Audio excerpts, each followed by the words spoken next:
people don't look at female veterans when they think of homeless. That's one. They automatically think men. People don't realize we're out there, we're living in our cars, and we're living wherever with our children a lot of times, whether they're fur babies or regular babies. People don't understand that there's females in the military and you have males in the military, and the females, any issue that we have is always overlooked. It's never pinpointed. It's always, you're just making noise, or you're just a troublemaker, or just go to the side or push your problems to the side.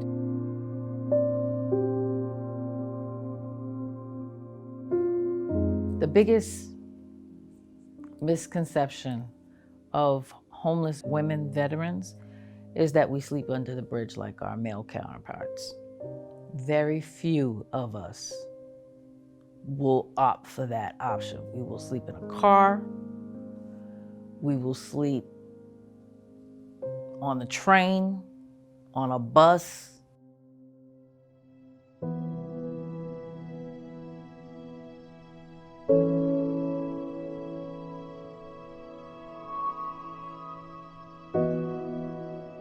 One of the things that happens a lot of time when a person is homeless and they are getting ready to go back into what we would call the real world, where there are no rules, no restrictions, you're on your own and you have to take care of everything yourself. Most people have no idea how many of us there are, and that this number is rapidly growing.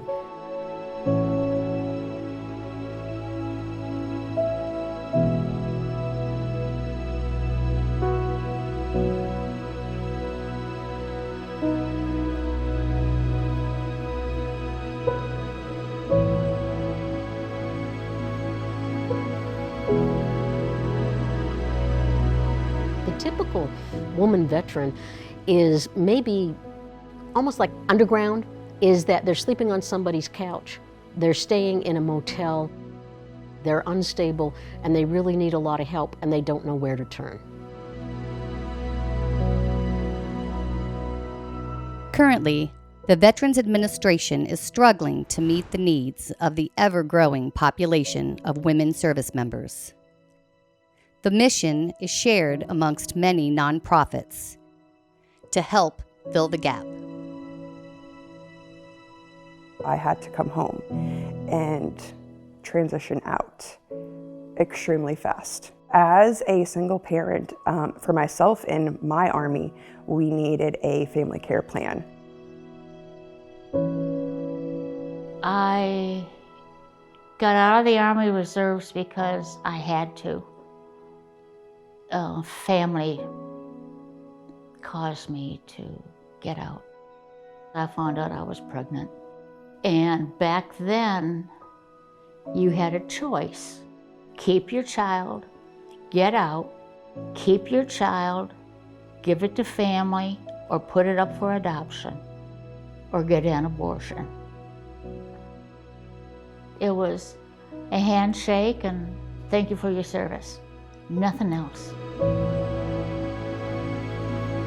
When I left active duty, transitioning was the hardest that was like the turning point for me. I became homeless. I had no money and I was given nothing. I was unemployed for 4 to 5 years. I went from being active duty to a civilian within a matter of minutes. I was processed out incorrectly because you're supposed to get an exit exam and all that stuff. That didn't happen, and it was just like everything got pulled from the bottom. So I was really mentally distraught, and I went from serving my country and proud, but then the horrible things that happened on active duty, being a survivor of military sexual trauma, there was no resources. I had a bitter taste in my mouth because actually I was pregnant. To me, that was the gift. And getting out, there was no resources, but they was like, we're gonna keep this quiet and just kind of sweep it under the rug and we'll send you to counseling for free. That didn't help, and I couldn't tell anyone about this.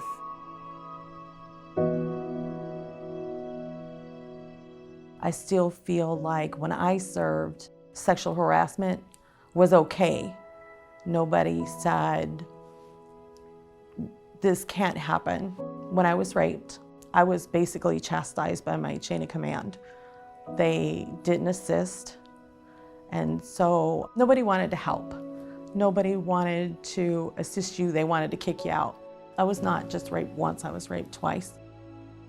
The psychologists and the psychiatrists are not given to you and said, here, get the help you need.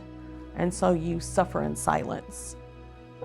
There's not an understanding, and I still feel like there's not to this day.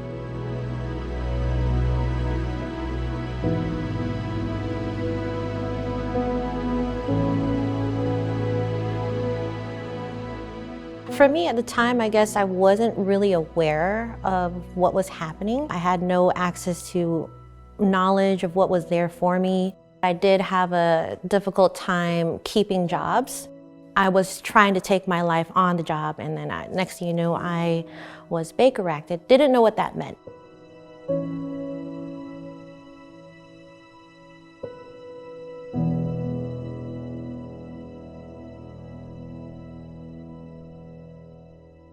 I was in a hospital for a while and being observed to make sure I was no longer a threat to myself. And then it took me about 6 months before I was medically removed. I think I was only 22, 23. I spent 90 days at Fort McPherson, which has a homeless program. It only housed 10 women at a time.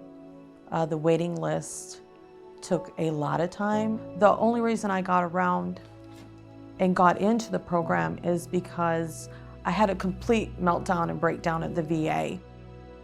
I had kept trying to get assistance from them, and just one day I lost it. Like, I was broken, I couldn't do it, I needed someone to help me. I had been doing it for 5 years by myself already. At that point, I just couldn't do it anymore.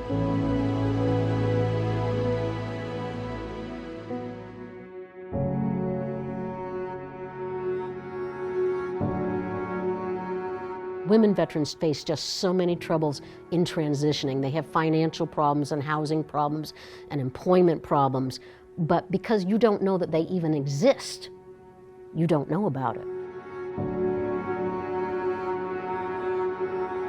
Even trying to ask for help, it's hard to do that, because when you go like I did 30 years without speaking on the trauma, that's hard. And when you emotionally, it drains you.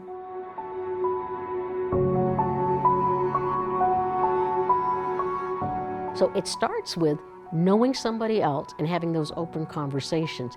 It starts with self-identifying as a woman veteran. Wear something, say something that says that you are a veteran. We just need the opportunity. Without the opportunity of doing like I'm doing, I'm having to live off my retirement and my disability, along with 3 kids. What needs to happen is the dialogue needs to change so that it makes it easier for us to just get a foot up. We just need help, one helping hand. We don't have the resources in place yet to fill that need and that void. Villagers for Veterans has learned that there is a serious need for resources that many female veterans are in search of. The task at hand, developing an all-female transition home, a stable environment where these women can feel safe while working to obtain the tools they need to create a new beginning and a pathway to a successful future.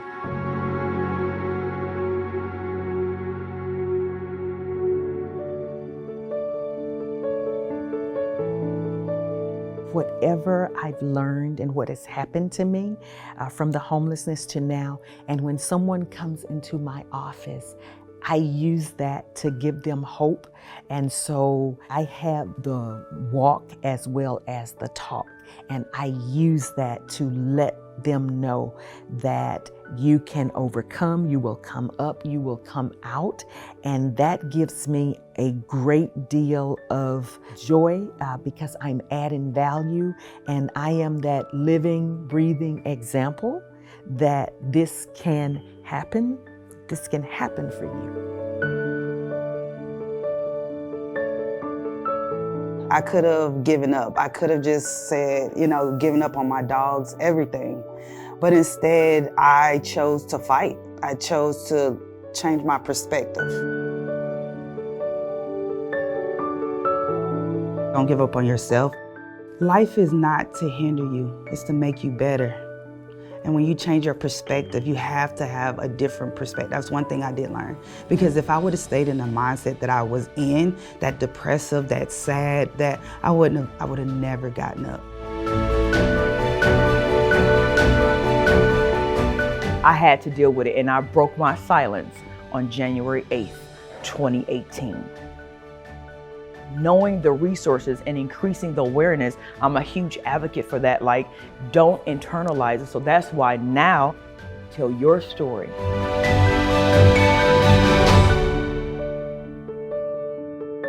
I am not only a new homeowner, and I'm happy about that. I was blessed to be able to not just secure a vehicle for me, but for my daughter. We're both in college. I am in the degree program to be an interior designer. I am becoming homeless. My furniture was destroyed. I had to learn how to repair it, and I had to learn how to make it where I was happy with my home. I learned how to take what was broken and fix it. The addition of this property in Lake County, Florida, will provide a temporary safe haven for these women veterans. We will provide job training, counseling, and much-needed female camaraderie as they work towards self-sufficiency in a secure and loving environment. We hope our transition home and philosophy will expand across the country to serve our incredible female veteran population, just like they've served us.